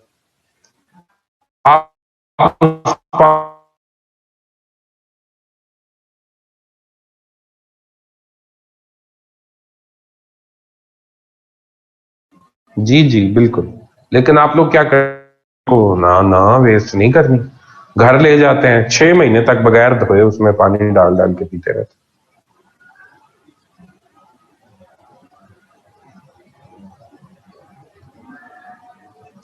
सारा सामान मुख्तलिफ प्लास्टिक्स के ऊपर लिखा होता है उन्होंने, और मजे की बात यह है कि वो कोई बड़ी कंपनीज नहीं है जो ये बना रही हैं प्लास्टिक, और लिख देते हैं माइक्रोवेव ओवन सेफ, ऊपर लिख देते हैं।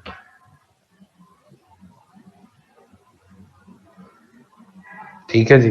एक्रेलिक में भी यही चीज आएगी बच्चे, एक्रेलिक के अंदर भी यही प्रॉपर्टीज हैं, आप उसको इधर यूज नहीं कर सकते। एक्रेलिक मोस्टली यूज हो रहा होता है डिफरेंट पैकिंग में, और इसके अंदर टेक्सटाइल इंडस्ट्री। My God. अच्छा जी, घरों को प्लास्टिक फ्री करें, किचन को खास तौर पर सिरामिक्स इस्तेमाल करें, उनके बर्तन इस्तेमाल करें। सिरामिक्स में ग्लासवेयर और जितना आपका बाकी सारा चाइना वेयर आता है ये इस्तेमाल करें। मेटल्स को भी ना इस्तेमाल करें। ठीक हो गया। नॉन स्टिक बर्तन ना इस्तेमाल करें। नॉन स्टिक बर्तन के लिए आपको फिर लकड़ी का चम्मच इस्तेमाल करना होता है, घरों में इतनी केयर नहीं होती, आप लोग भी देखते हैं। मेटल के चमचे इस्तेमाल हो रहे होते हैं और वो स्क्रैच हो रहा होता है, मटेरियल खाने में शामिल हो रहा होता है, और आप लोग वो खा रहे होते हैं, वो भी कार्सिनोजेनिक होता है।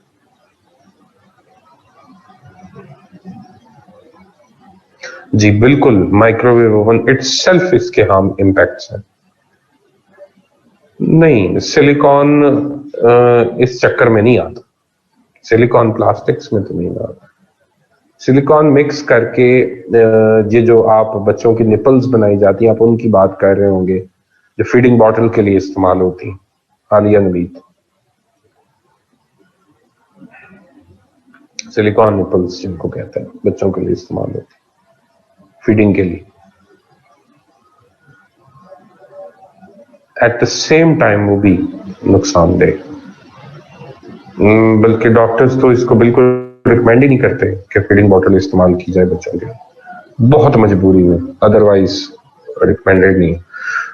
नुकसानात बहुत ज्यादा हैं, मतलब मैं अब वो शॉर्ट कर गया हूं प्लास्टिक्स के बारे में, आपने वो सारा कुछ लिखना है कि किस तरह ये लैंड को पोल्यूट करते हैं, किस तरह जमीन को बंजर करते हैं, किस तरह पानी को रोकते हैं, सीवरेज सिस्टम को बर्बाद करते हैं, जमीन की फर्टिलिटी रिड्यूस करते हैं, ओपन एयर में बर्न करने से हैजर्डस गैसेस रिलीज करते हैं, एयर पोल्यूशन कॉज करते हैं, पानी में जानवरों को, ये सारे स्टेप्स हैं जो इसके डीमेरिट्स में आते हैं। पता नहीं बच्चे, इसका वो जरा देखें, इसका एब्रीविएशन लिखते हैं, फिर शायद मुझे समझ लग जाए। अच्छा, वैसे तो मैं सारा दिन डिफरेंट प्रोडक्ट्स ही देख रहा होता हूँ कस्टम पोर्ट के ऊपर, हम सारा दिन डिस्क्रिप्शंस और इनके पॉजिटिव नेगेटिव ही देख रहे होते, ठीक है, लेकिन एट द सेम टाइम बहुत सारी चीजें हैं जिनका नहीं पता होता, हमारे लिए भी नहीं होती। अच्छा जी, हल क्या है भाई? लेजिस्लेशन करें, प्लास्टिक्स को बैन करें, जो बहुत नेसेसरी है, इंडस्ट्रियल जो यूज है उसके बगैर, बाकी डोमेस्टिक यूज जो प्लास्टिक्स का है इसको बंद करें, पॉलिथीन बैग्स बैन करें, एनवायरनमेंट को क्लीन करें,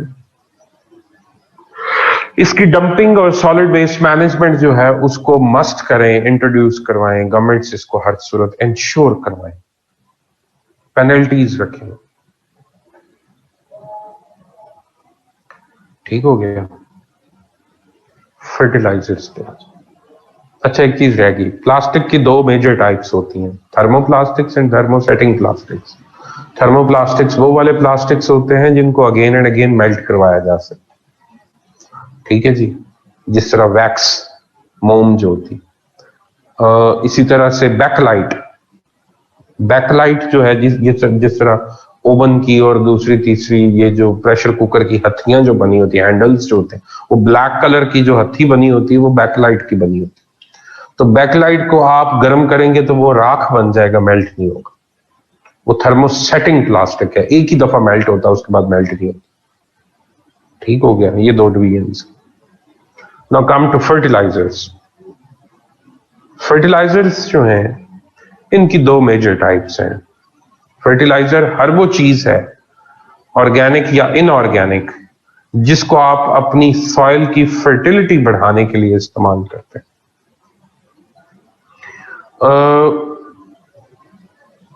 नेचुरल हो सकती है फर्टिलाइजर, सिंथेटिक हो सकती है। फर्टिलाइजर्स के अंदर जो न्यूट्रिएंट्स होते हैं वो पौधों को रिक्वायर्ड होते हैं प्लांट ग्रोथ के लिए।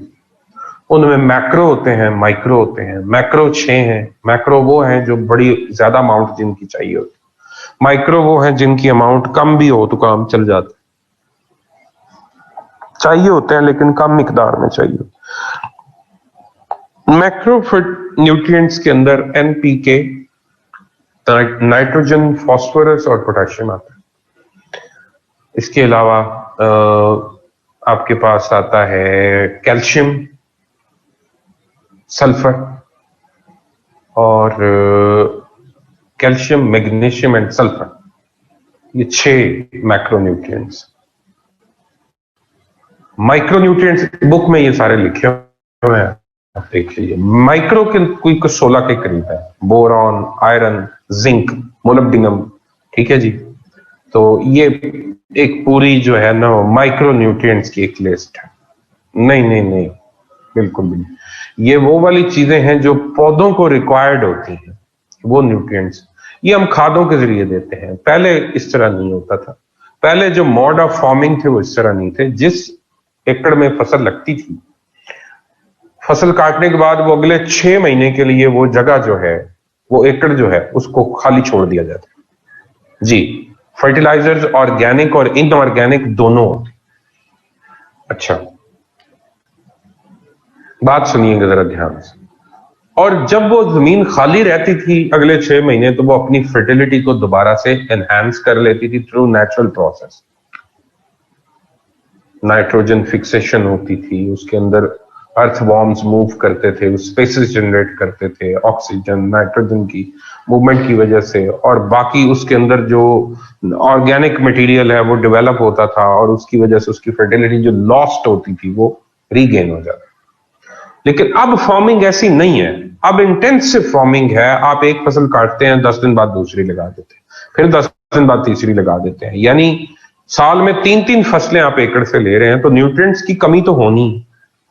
उसको पूरा करने के लिए फिर मैसिव फर्टिलाइजर्स, मैसिव खादें इस्तेमाल की जा रही हैं पूरी दुनिया के अंदर, और वो माइक्रो और मैक्रो न्यूट्रिएंट्स जो हैं वो दिए जा रहे हैं, और उसी से आप यील्ड ले रहे हैं। अगर आप नहीं देंगे तो फसल की पैदावार ना होने के बराबर होगी। अब ये नेचुरल भी खादें हो सकती हैं और सिंथेटिक भी हो सकती। नेचुरल यानी गोबर, एनिमल डंग। नेचुरल में आपके पास जो फसलों का रेजिड्यू बचता है उसी को प्लो करके वापस उसमें शामिल कर दिया जाता है।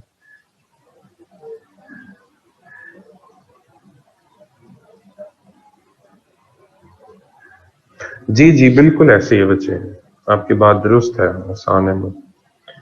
तो पर एकड़ यील्ड हमने बढ़ाई है on the basis of fertilizers, बात दुरुस्त बच्चे। 250 तो 300 मन तो अब कुछ भी नहीं रह गया हुआ। आपकी इतला क्लियर है, अगर आप टनल फॉर्मिंग करें तो बच्चे आप यूं समझें, हाँ फिर ठीक है, बारानी जमीन है तो फिर ठीक।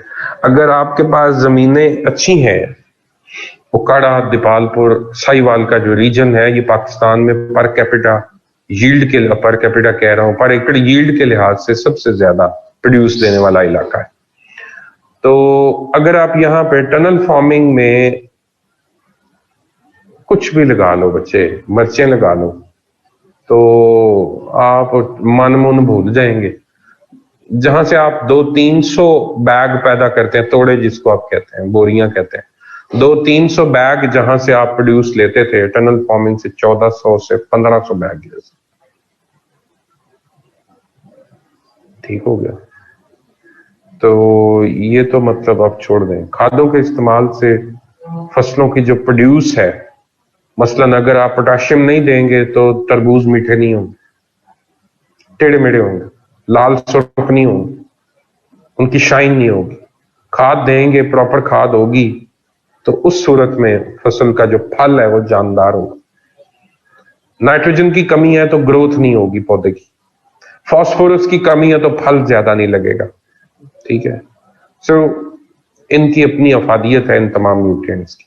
वापस आए, नेचुरल हो सकती हैं, सिंथेटिक हो सकती हैं। नेचुरल फर्टिलाइजर्स में गोबर इस्तेमाल होता है, पोल्ट्री वेस्ट इस्तेमाल होता है, डेयरी वेस्ट, पोल्ट्री वेस्ट, और इसके अलावा वही जो फसलें हैं उनका रेजिड्यू, बाकी बच जाने वाली फसल को क्रश करके उसको वापस फ्लो करके उसको जमीन में शामिल कर दिया जाता है। ह्यूमन वेस्ट, इवन ये सारी चीजें नेचुरल में आएंगी। और सॉलिड वेस्ट मैनेजमेंट के थ्रू जो नेचुरल फर्टिलाइजर्स प्रोड्यूस की जाती हैं वो भी इसी सेक्शन में आती हैं। सिंथेटिक में ये तमाम जितनी भी खादें आप फैक्ट्रीज के थ्रू बना रहे हैं, सोना यूरिया है, ये जो भी एंग्रो की मतलब जरखेज है, फलां फलां, डाई अमोनियम फॉस्फेट है, डीएपी जिसको आप बोलते हैं, ये सारी खादें हैं। पोटेशियम की डिफरेंट लिक्विड फॉर्म में पोटेशियम आती, पाउडर फॉर्म में पोटेशियम आती। ठीक है जी। कैल्शियम मिक्स्ड यूरिया आता है। ठीक है जी। ये सारी की सारी खादें, और फिर जो बहुत कम मिकदार में खादें चाहिए होती हैं वो बॉटल के फॉर्म में, वाटर की फॉर्म में, लिक्विड की फॉर्म में स्प्रे करने के लिए इस्तेमाल होती है। बोरॉन अगर देना हो, जिंक की कमी हो, जिंक ऐड किया जाता है जमीनों के अंदर, तो उस सूरत के हाल के मतलब मुताबिक कि जमीन में अगर किसी माइक्रो न्यूट्रिएंट की कमी है तो फिर वो दिया जाता है। ये सॉइल टेस्टिंग से पता चलता है कि जमीन में कौन कौन से जो न्यूट्रिएंट्स हैं उनकी कमी हो चुकी हुई। बार हमारे यहाँ सॉइल टेस्टिंग नहीं होती, एक जनरल तरीके से बस खादों का ट्रेंड बना हुआ है, सारे का सारा इलाका बस वैसे ही खाते रहता है, और ये बहुत गलत है। अच्छा, फायदे क्या हैं? यील्ड बढ़ती है और पैसे आते हैं, इकोनॉमिक बेनिफिट्स हैं। नुकसानात बहुत ज्यादा है।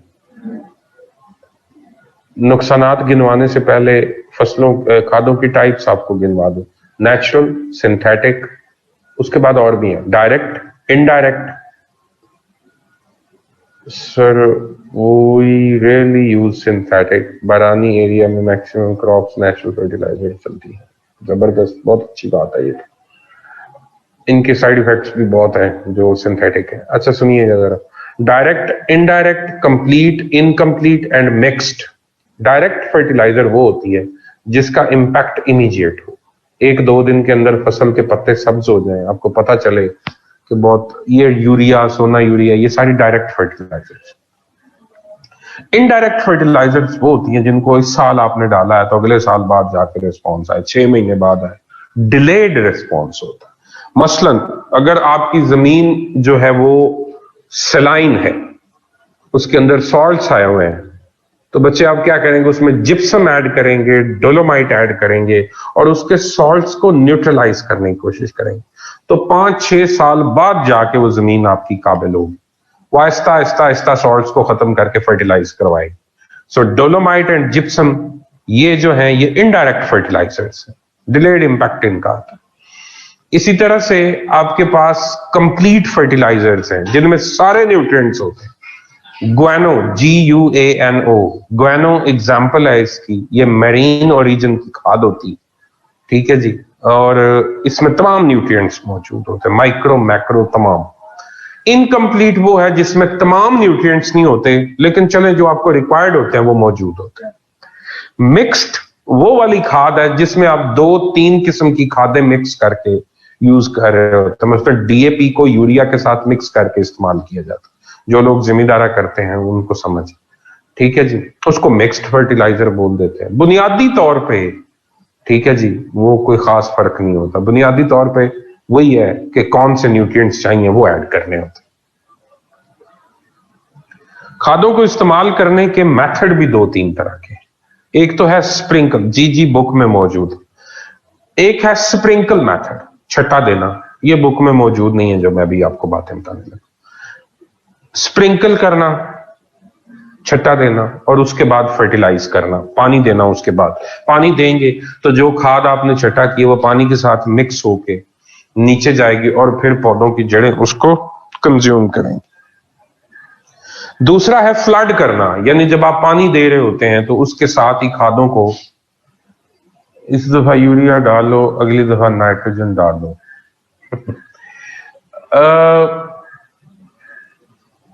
फ्लडिंग दूसरा मेथड है, यानी जब आप फसल को पानी लगाते हैं तो साथ ही लिक्विड ड्रम के अंदर पानी डाल के उसमें खाद को मिक्स करके तो उसकी टैब ओपन कर देते हैं और जिधर से जिस खाले से पानी लगा होता है साथ ही वो टैब खोल देते हैं, इसको फ्लडिंग मेथड बोलते हैं। इसमें बंदे की जरूरत नहीं है कि वो खाद छटा करके और अपने पैरों से भी जमीन के अंदर, फसल के अंदर काफी सारी पौधे तबाह करके, ठीक हो गया। उसके बाद तीसरा मेथड है स्प्रे का मेथड। स्प्रे का मेथड यह है कि लिक्विड फॉर्म में टैंकी की सूरत में आप जिससे पेस्टिसाइड स्प्रे करते हैं इसी तरह से फर्टिलाइजर को स्प्रे करते हैं और लीव्स, प्लांट लीव्स जो हैं वो उसको एब्जॉर्ब करते हैं, प्लस नीचे जो गिरती है वो पानी के साथ मिक्स होकर चली जाती है। चौथा मेथड है ड्रिप इरिगेशन के थ्रू खाद देना। ड्रिप इरिगेशन सिस्टम जो एक एक कतरा करके फसल की जड़ों के ऊपर पानी पड़ता रहता है, उस पानी के अंदर आप खादें भी मिक्स कर देते हैं, उनको उसके अंदर जब आप मिक्स कर देते हैं तो वो एक एक कतरा करके पानी नीचे गिरता है और वो फसल जो है उसको कंज्यूम करती है। और ये बेहतरीन मेथड है, सबसे बेहतरीन method drip irrigation method. Expensive है लेकिन अच्छा मेथड है। स्प्रिंकल करना जी, छट्टा देना, हाथ से फैला देना इस तरह।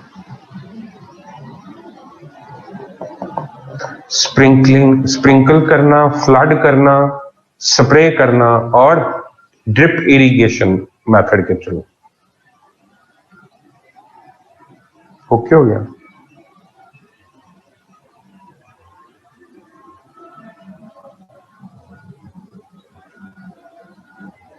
Myra, is it okay?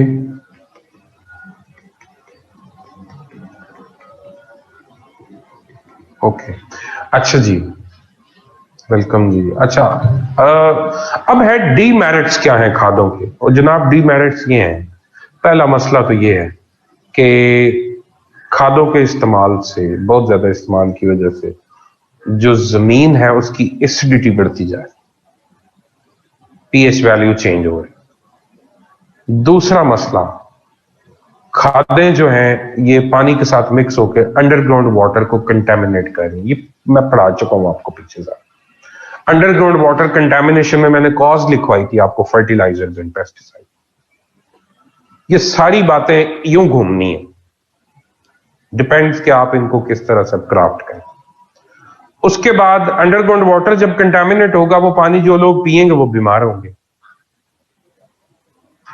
अस्सलाम वालेकुम सर। जी सर, चल रही। जी सर, श्योर। सो इनकी बेसिस पे जो आपके पास फर्टिलाइजर्स हैं, इनकी वजह से अंडरग्राउंड वाटर कंटेमिनेशन, प्लस यही खादें जो आप यूज कर रहे होते हैं, इनका अगला डीमेरिट ये है कि ये रेजिड्यू की फॉर्म में आपकी जितनी प्लांट के अंदर मौजूद आपकी यील्ड है, जिसको फ्रूट बोलते हैं आप, वो गंदम है, फल है, कुछ भी है, उसके अंदर ये मौजूद होते हैं और ये आते हैं और लोग इनको इस्तेमाल करते हैं। According to a research paper,